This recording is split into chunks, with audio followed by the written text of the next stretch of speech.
আমাদের হচ্ছে second number experiment যেটা, সেটা হচ্ছে আমরা একটা রিলেকে কন্ট্রোল করব। আমরা চাইলে রিলেটাকে একটা টাইমিং রিলের মাধ্যমে অন অফ করিয়ে কাজ করাতে পারি। সো এখানেও সেম, আমরা এলইডির মতোই এখানে একটা ভেরিয়েবলকে কল করে আমাদের যে পি যে 2 পোর্ট নাম্বার আছে তার 0 নাম্বার পিন আমরা অ্যাসাইন করে দিয়ে রাখছি।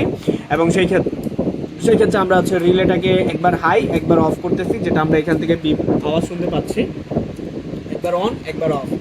সো এই ছিল আমাদের রিলে মডিউলের বেসিক অপারেশন।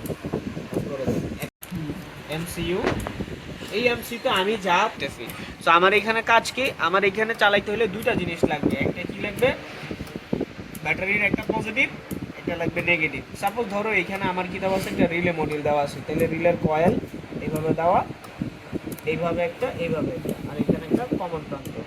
ওকে, এখন এখানে পজিটিভ এখানে নেগেটিভ। এখন দেখো তো কোনোভাবে সে কি করছে, পজিটিভটা আছে না, বাই ডিফল্ট সে শর্ট করে দিয়েছে। কোথায়, ধরো মেইন পাওয়ারের সাথে সে শর্ট করে দিয়েছে, 5 ভোল্টের সাথে শর্ট। তো আমি এখানে কি লাগে, শুধু গ্রাউন্ড লাগে।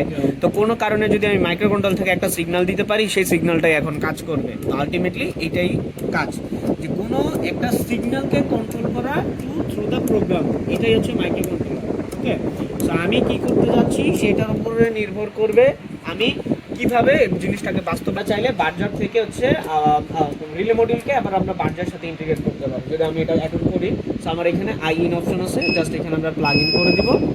5 মিলি সেকেন্ডের জন্য অন, 5 মিলি সেকেন্ডের অফ, এটাই হচ্ছে আমার একটা বিপ জেনারেট করবে। কী কারণে, কারণ অলরেডি কি আমার 5 ভোল্টটা দেওয়া আছে, পজিটিভ 5 ভোল্ট দেওয়া আছে। আমাকে কি দরকার, একটা জিএনডি দরকার। জিএনডি মানে কি, গ্রাউন্ড।